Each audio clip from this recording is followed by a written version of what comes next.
नमस्कार दोस्तों। ये समाचार न्यूज़ है AIR, यानी कि जो सरकारी रेडियो चैनल है ना, ऑफिशियल सरकार का। तो उससे उसका वहाँ से PDF डाउनलोड की है ये, ठीक है ना। तो करंट के लिए काफ़ी उपयोगी है। 10/9/24 का है ये। आई बात समझ में? तो इसमें जो इम्पोर्टेंट फैक्ट है उनको अपन अच्छी तरह से देखेंगे, ठीक है। 10/9/24 के समाचार है मॉर्निंग के। आई बात समझ में? इससे अपन को करंट में बहुत हेल्प मिलेगी, चाहे वो कोई सी भी एग्ज़ाम हो। तो चलिए शुरू करते हैं। मुख्य समाचार। प्रधानमंत्री नरेंद्र मोदी आज नई दिल्ली में नागर विमानन संबंधी दूसरे एशियाई प्रशांत मंत्री स्तरीय सम्मेलन में भाग लेंगे। नई दिल्ली में नागर विमान संबंधी दूसरे एशियाई प्रशांत मंत्री स्तरीय सम्मेलन में भाग लेंगे। कौन से में? प्रधानमंत्री नरेंद्र मोदी आज नई दिल्ली में नागर विमानन संबंधी दूसरे एशियाई प्रशांत मंत्री स्तरीय सम्मेलन भाग लेंगे। केंद्रीय मंत्रिमंडल ने 70 वर्ष और उससे अधिक आयु वर्ग के सभी लोगों को आयुष्मान भारत जन आरोग्य योजना में शामिल करने की मंजूरी दी है। 70 वर्ष और उससे अधिक आयु वर्ग के सभी लोगों को किसमें? आयुष्मान भारत जन आरोग्य योजना। इसके बारे में डिटेल से पढ़ेंगे। रक्षा मंत्री राजनाथ सिंह आज जोधपुर में भारत रक्षा विमानन प्रदर्शनी IDEX 2024 का उद्घाटन करेंगे। ये आएगा भाई 100% आएगा ये। कि ये बताइए IDEX 2024 क्या है? IDEX। रक्षा मंत्री राजनाथ सिंह आज जोधपुर में भारत रक्षा विमानन प्रदर्शनी IDEX 2024 का उद्घाटन करेंगे। तो सुन, IDEX 2024 है ना, आयुष्मान भारत जन आरोग्य योजना, 70 वर्ष से अधिक और दूसरा एशियाई प्रशांत मंत्री सम्मेलन भाग लेंगे। आगे चलते हैं। रक्षा मंत्री राजनाथ सिंह है ना, फिर हरियाणा विधानसभा चुनाव में एक ही चरण और जम्मू कश्मीर में तीसरे और अंतिम चरण के मतदान के लिए नामांकन भरने का आज अंतिम दिन है। किस किस में हो रहा है? हरियाणा में और कश्मीर में, जम्मू कश्मीर में। विदेश मंत्री डॉक्टर सुब्रमण्यम जयशंकर, पूरा नाम है सुब्रमण्यम जयशंकर, जयशंकर के नाम से जानते हैं अपन तो। डॉक्टर सुब्रमण्यम जयशंकर आज से 2 दिन की स्विट्जरलैंड यात्रा पर। खेलों में मणिपुर के TG इंग्लिश स्कूल ने सुब्रत कप अंतर्राष्ट्रीय फुटबॉल टूर्नामेंट में जूनियर बॉयज़ का खिताब जीता। किसने? मणिपुर के TG इंग्लिश स्कूल ने। मणिपुर के TG इंग्लिश स्कूल ने सुब्रत कप अंतर्राष्ट्रीय फुटबॉल टूर्नामेंट में वो पूछ लेता है। ये बताइए सुब्रत कप टूर्नामेंट संबंधित है फुटबॉल से। अंतर्राष्ट्रीय फुटबॉल टूर्नामेंट में जूनियर बॉयज़ का खिताब जीता। किसने? मणिपुर के TG स्कूल ने। प्रधानमंत्री नरेंद्र मोदी आज नागर विमानन से संबंधित दूसरे एशियाई प्रशांत मंत्री स्तरीय सम्मेलन में भाग लेंगे। नई दिल्ली के भारत मंडप में आयोजित सम्मेलन प्रधानमंत्री श्री मोदी सदस्य देशों से दिल्ली घोषणा पत्र को अपनाने का ऐलान करेंगे। हमारे संवाददाता ने बताया कि दिल्ली घोषणा पत्र विमानन क्षेत्र को नई ऊंचाई तक पहुंचाने का दूरदर्शी रोड मैप है। दिल्ली घोषणा पत्र को अपनाए जाने के साथ यह सम्मेलन एशियाई प्रशांत नागरिक उड्डयन क्षेत्र में सतत विकास और सुरक्षा को आगे बढ़ाएगा। यह सम्मेलन एशिया प्रशांत क्षेत्र के देशों के बीच मौजूदा सहयोग की भावना को उजागर करता है। भारत दुनिया में सबसे तेज़ी से बढ़ता विमानन बाजार है और वर्तमान में घरेलू क्षेत्र में तीसरा सबसे बड़ा क्षेत्र है। देश है कितना? कौन से नंबर पर? तीसरा घरेलू क्षेत्र में, और वर्तमान में घरेलू क्षेत्र में तीसरा सबसे बड़ा देश है। पिछले दशक में भारत में विमानों की संख्या 400 से बढ़कर 800 से अधिक हो गई है और हवाई अड्डों की संख्या 10 वर्ष में 74 से बढ़कर 157 हो गई है। आई बात समझ में? पूरे देश का आम नागरिक उड़ान जैसी सरकार की योजना से क्षेत्रीय संपर्क को बढ़ाया है, जिससे दूर दराज के इलाकों में हवाई संपर्क सुनिश्चित हुआ है। आकाशवाणी समाचार के लिए दिल्ली से मैं सुपर्णा सेकिया। 74 से 157 और 400 से 58। एशिया प्रशांत मंत्रिस्तरीय सम्मेलन का कल नागर विमानन मंत्री राम मोहन नायडू ने उद्घाटन किया। ये बताइए नागर विमानन मंत्री कौन है? राम मोहन नायडू नागर विमानन मंत्री उद्घाटन किया। नायडू को एशिया प्रशांत मंत्रिस्तरीय सम्मेलन का अध्यक्ष चुना गया है। एशिया प्रशांत मंत्रिस्तरीय सम्मेलन का उन्होंने वर्ष 2035 तक सालाना 3.5 अरब यात्रियों को समायोजित करने के लिए एशिया प्रशांत में विमानन क्षेत्र के बुनियादी ढांचे में रणनीतिक निवेश का आह्वान किया है। श्री नायडू ने इस बात पर बल दिया कि भारत का लक्ष्य वर्ष 2025 तक विमानन कार्यबल में महिलाओं की भागीदारी को 25% तक ले जाना है। कितना? 25% तक। 25% तक 2025 2035। नागर विमानन मंत्री राम मोहन नायडू अध्यक्ष बनाए गए थे भाई उनको। प्रधानमंत्री नरेंद्र मोदी की अध्यक्षता में कल केंद्रीय मंत्रिमंडल की बैठक में कई फैसले लिए गए। इनमें से 70 वर्ष और उससे अधिक उम्र के सभी वरिष्ठ नागरिकों को आयुष्मान भारत प्रधानमंत्री जन आरोग्य योजना में शामिल करना, प्रधानमंत्री ग्राम सड़क योजना के चौथे चरण को मंजूरी देना, है ना, जन आरोग्य योजना में शामिल करना, प्रधानमंत्री ग्राम सड़क योजना के चौथे चरण को, कौन से चरण को? चौथे चरण को मंजूरी देना, मौसम मिशन योजना और 38,000 से अधिक इलेक्ट्रॉनिक बसों को संचालित करने जैसी योजनाएं शामिल करना, है ना। और प्रधानमंत्री सड़क योजना के चौथे चरण को मंजूरी देना, मौसम मिशन योजना और 38,000 से अधिक इलेक्ट्रॉनिक बसों को संचालित करने जैसी योजना शामिल है। केंद्रीय सूचना और प्रसारण मंत्री कौन है? अश्विनी वैष्णव। केंद्रीय सूचना और प्रसारण मंत्री अश्विनी वैष्णव ने बताया कि आयुष्मान भारत प्रधानमंत्री जन आरोग्य योजना में वरिष्ठ नागरिकों को 5 लाख रुपए तक के निःशुल्क इलाज की सुविधा मिलेगी। ठीक है भाई। 70 वर्ष से आयु के ऊपर के हर बुजुर्ग को आयुष्मान योजना के दायरे में लाया जाएगा और 70 साल के ऊपर के हर बुजुर्ग, जो चाहे वो गरीब हो, चाहे मध्यम वर्ग के हो, चाहे उच्च वर्ग के हो, ये नया दायरा हुआ जिनको 5 लाख तक के मुफ्त इलाज की सुविधा मिलेगी। ठीक है। और इससे देश में करीब 4.5 करोड़ फैमिली, जिनमें करीब 6 करोड़ सीनियर सिटीजन कवर होंगे। यह नया एडिशनल इसमें जोड़ा गया है। ठीक है। 70 से ऊपर 5 लाख, जिनको 5 लाख तक के मुफ्त इलाज की सुविधा मिलेगी। 5 लाख। और राजस्थान में कितना मिल रहा है? 25 लाख।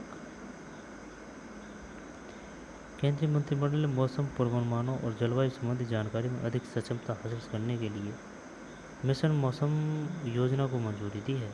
मिशन मौसम, यह योजना 2 वर्षों में 2000 करोड़ रुपए के परिव्यय से क्रियान्वित होगी। पृथ्वी विज्ञान मंत्रालय द्वारा क्रियान्वित मिशन मौसम से देश में मौसम और जलवायु संबंधी विज्ञान अनुसंधान और सेवाओं को बढ़ावा मिलेगा। इससे अधिक सटीकता से मौसम और जलवायु संबंधी जानकारी प्राप्त करने में भी मदद मिलेगी। मिशन मौसम कौन सा वो करेगा? पृथ्वी विज्ञान मंत्रालय द्वारा क्रियान्वित किया जाएगा। ये पृथ्वी विज्ञान मंत्रालय द्वारा मिशन मौसम। इससे अधिक सटीकता से मौसम और जलवायु संबंधी जानकारी प्राप्त करने में भी मदद मिलेगी। श्री वैष्णव ने बताया कि केंद्रीय मंत्रिमंडल ने 3,435 करोड़ रुपए के परिव्यय के साथ सार्वजनिक परिवहन प्राधिकरणों द्वारा ई बसों की खरीद और संचालन के लिए PM ई बस सेवा भुगतान सुरक्षा तंत्र योजना को मंजूरी दी है। PM ई बसों की खरीद और संचालन के लिए PM ई बस सेवा भुगतान सुरक्षा तंत्र को PM सेवा भुगतान सुरक्षा तंत्र योजना को मंजूरी दे दी है। परिव्यय के साथ 3,435 करोड़ रुपए परिव्यय के साथ सार्वजनिक परिवहन प्राधिकरणों द्वारा ई बसों की खरीद, ठीक है, और संचालन के लिए पीएम ई बस सेवा भुगतान सुरक्षा तंत्र योजना को मंजूरी दे दी है। इनके अतिरिक्त केंद्रीय मंत्रिमंडल ने वित्तीय वर्ष 2024-25 से 28-29 के दौरान प्रधानमंत्री ग्राम सड़क योजना के चौथे चरण के क्रियान्वयन के लिए ग्रामीण विकास विभाग के प्रस्ताव का अनुमोदन किया है। 2024-25 से 28-29 कौन सा चरण है? चौथा। विकास विभाग के प्रस्ताव का अनुमोदन किया है। इस कार्यक्रम पर कुल 70,125 करोड़ रुपए की लागत आएगी। इस कार्यक्रम के अंतर्गत 62,000 किलोमीटर से अधिक लंबी सड़कें बनाने की वित्तीय सहायता दी जाएगी। कितनी? 62,000। इन सड़कों से 25,000 बस्तियों को नई कनेक्टिविटी प्रदान की जाएगी। श्री वैष्णव ने कहा है कि इसके अंतर्गत 40 करोड़ श्रम दिवसों के लिए रोजगार सृजन होगा। कितना? 40 करोड़ श्रम दिवसों के लिए रोजगार सृजन भी होगा।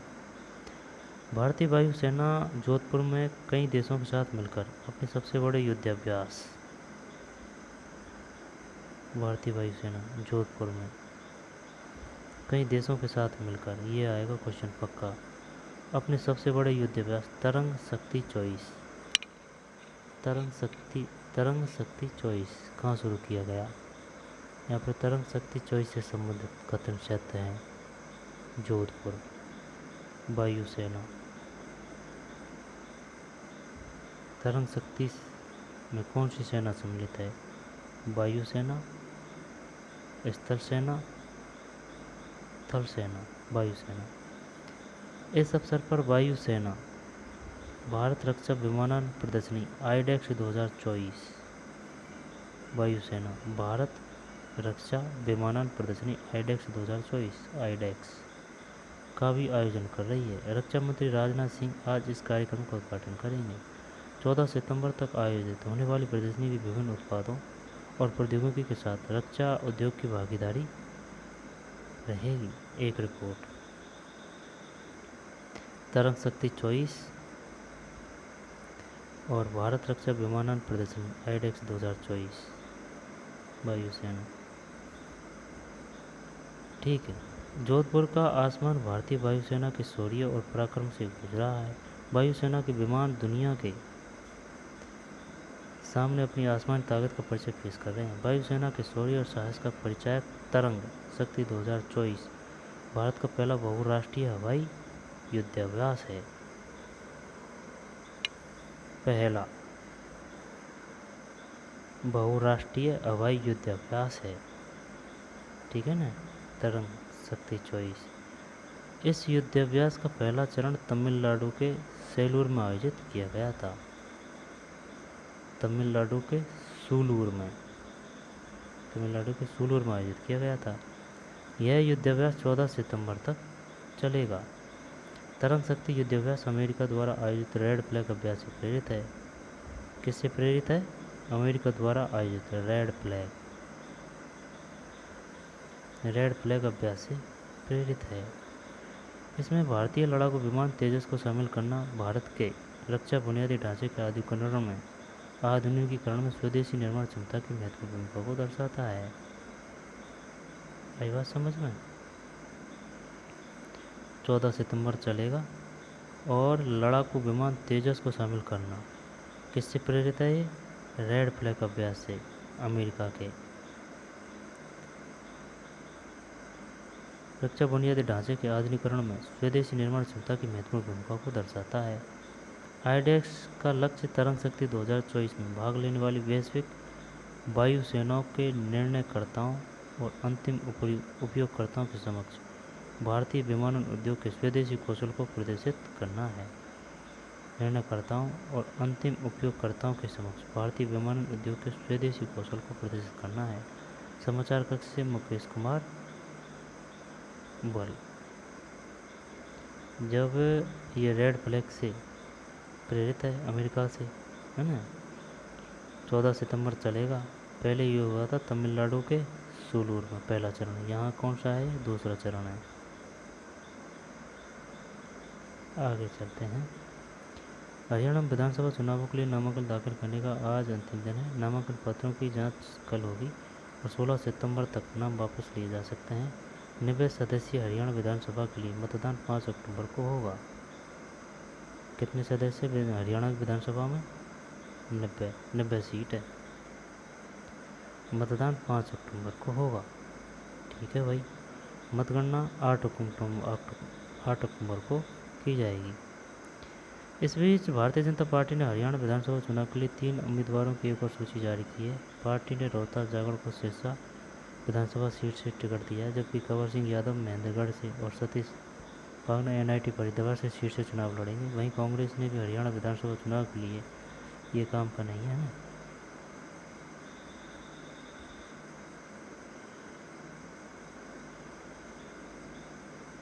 ये भी काम का नहीं है।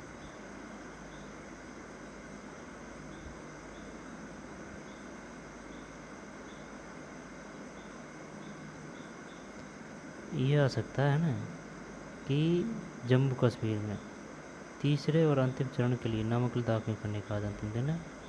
अब जम्मू कश्मीर में होगा ये कब? 18 सितंबर को। जम्मू कश्मीर पहले चरण में 18 सितंबर को, दूसरे चरण 25 सितंबर को वोट डाल देंगे। पहले जम्मू कश्मीर में, बाद में हरियाणा में।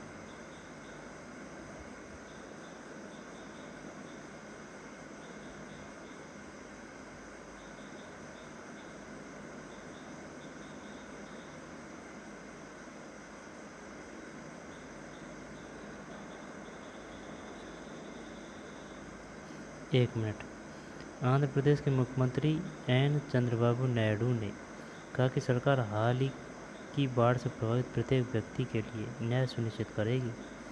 आंध्र प्रदेश मुख्यमंत्री ने कल एलेरू जिले में बाढ़ प्रभावित क्षेत्रों का हवाई सर्वेक्षण किया। इसके बाद उन्होंने कोलेरू, उप्पेतेरू और तिम्मलेरू क्षेत्रों में बाढ़ की स्थिति को लेकर अधिकारियों के साथ एक समीक्षा बैठक की। मुख्यमंत्री ने किसानों को प्रति एकड़ फसल के नुकसान के लिए 10,000 रुपये की क्षतिपूर्ति राशि देने की घोषणा की है भाई।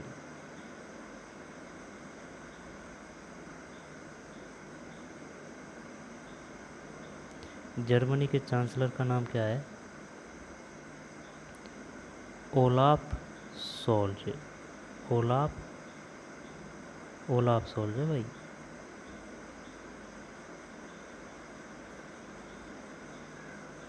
हमास कहाँ है? हमास फिलिस्तीन में है।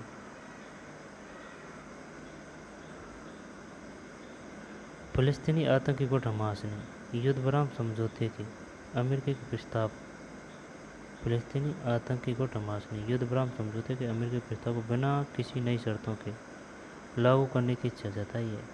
कतर और मिस्र के मध्यस्थों के साथ दोहा में बैठक के दौरान हमास प्रतिनिधिमंडल ने गाजा पट्टी में युद्ध विराम समझौता लागू करने की दिशा में रचनात्मक और लचीला रुख प्रदर्शित किया। हमास ने कहा कि उन्होंने गाजा पट्टी से इजरायल सेना की पूर्ण वापसी की मांग की है।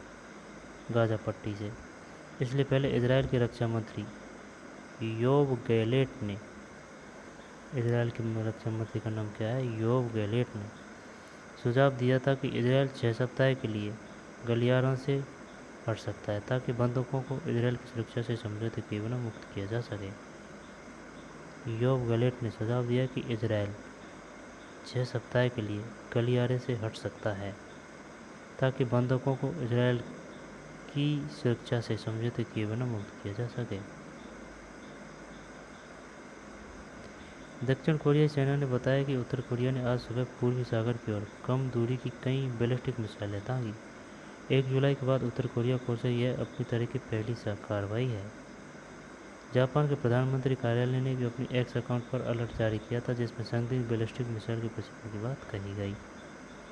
दक्षिण कोरियाई सेना ने बताया कि उत्तरी कोरिया ने आज सुबह पूर्वी सागर की ओर कम दूरी की कई बैलिस्टिक मिसाइलें दागी। मणिपुर के TG स्कूल 63वें सुब्रतो कप अंतर्राष्ट्रीय football tournament junior boys cup का खिताब जीत लिया है। किसने? मणिपुर के TG स्कूल ने। उन्होंने कल नई दिल्ली के खेले गए फाइनल में मेघालय के मिंकगैन क्रिश्चियन हायर सेकेंडरी स्कूल को हराया। मणिपुर ने 44 सालों में पहली बार एक खिताब अपने किया और इतिहास में तीसरा सुब्रतो कप जीता। सुब्रतो कप एशिया के सबसे पुराने टूर्नामेंट में से एक है। सुब्रतो कप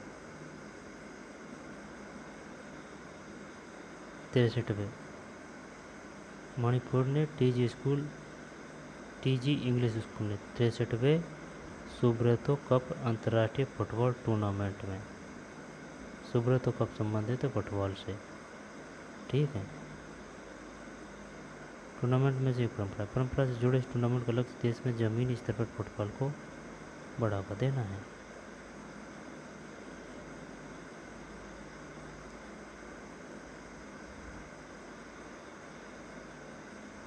आज के समाचार पत्र की सुर्खियों के साथ है सरफिरोजी। प्रधानमंत्री नरेंद्र मोदी ने ग्रेटर नोएडा में सेमिकॉन इंडिया 2024 का शुभारंभ करने का समाचार आज सभी अखबारों की सुर्खी बनी है। ग्रेटर नोएडा में सेमिकॉन इंडिया 2024 का शुभारंभ करने का, सेमिकॉन इंडिया कहाँ, ग्रेटर नोएडा में। हिंदुस्तान लिखता है प्रधानमंत्री बोले वैश्विक सेमीकंडक्टर उद्योग को आगे बढ़ाने में भारत बड़ी भूमिका निभाने जा रहा है। अमर उजाला की सुर्खी है दुनिया की हर डिवाइस में लगी हो भारत की चिप, यही सपना। 70 साल से अधिक उम्र के बुजुर्गों को 5 लाख रुपए का एक मुफ्त इलाज, आयुष्मान भारत योजना का दायरा बढ़ाया गया है। दैनिक जागरण सहित कई अखबारों की सुर्खी है। अगले साल तैयार हो जाएगा भारत का अपना 4G ढांचा, वर्ष 2025 के मध्य तक इसे किया जाएगा स्थापित। स्वदेशी प्रौद्योगिकी अपनाना ज़्यादा महत्वपूर्ण, राष्ट्रीय सहारा। इस साल ला नीना के कारण पड़ सकती है अधिक ठंड, इसका ला नीना के कारण पड़ सकती है अधिक ठंड। विश्व मौसम विज्ञान संगठन ने चेताया कि अल नीनो के प्रबल होने की संभावना सुन जनसंख्या ने यह खबर प्रथम पृष्ठ पर प्रकाशित की है। इस साल ला नीना के कारण पड़ सकता है अधिक ठंड। 90% भारतीय बच्चों को विदेश में पढ़ाने के लिए खर्च करने को तैयार। 90% भारतीय बच्चों को विदेश में पढ़ाने के लिए खर्च करने को तैयार। HSBC quality of life report मिली जानकारी, दैनिक भास्कर की खबर। अमेरिकी राष्ट्रपति चुनाव से पूर्व पहले ही बहस में भारी पड़ी भारतवंशी कमला हैरिस। रक्षात्मक में हुए ट्रंप, अमर उजाला सहित अखबारों की सुर्खी है। 2023 में आयोजित हुए वनडे विश्व कप ने भारतीय सत्ता में लगाए 4 चांद। 2023 में आयोजित हुए वनडे विश्व कप ने भारतीय सत्ता में लगाए 4 चांद। 11,638 करोड़ रुपए का हुआ मुनाफा। आई बात समझ में, वनडे विश्व कप ने 11,638 करोड़। राजस्थान पत्रिका ने यह खबर आंकड़ों सहित प्रकाशित की है। धन्यवाद। सरफिरोजरी। अंत में मुख्य समाचार एक बार फिर, एशिया प्रशांत मंत्रिस्तरीय सम्मेलन में भाग लेंगे, है ना। और आयुष्मान भारत जन आरोग्य योजना और भारत रक्षा विमानन मंत्री आईडेक्स 2024, हरियाणा और जम्मू कश्मीर में विदेश मंत्री सुब्रमण्यम जयशंकर स्विट्जरलैंड यात्रा पर, और मणिपुर के टीजी स्कूल। चलिए मिलते हैं नई वीडियो में। यहाँ शुरू में है ना, यही इम्पोर्टेंट है। कौन सा? एक तो ये है ना, एशिया प्रशांत में नागरिक उड्डयन, नागरिक विमानन मंत्री कौन है? राम मनोहर नायडू। और आयुष्मान योजना, ठीक, मिशन मौसम, और भारत रक्षा विमान प्रदर्शनी आईडेक्स 2024 जोधपुर, और तरंग शक्ति, ये दूसरा चरण, पहला तमिलनाडु के सुरूल में आयोजित किया गया था। तो चलिए मिलते हैं नई वीडियो में। धन्यवाद।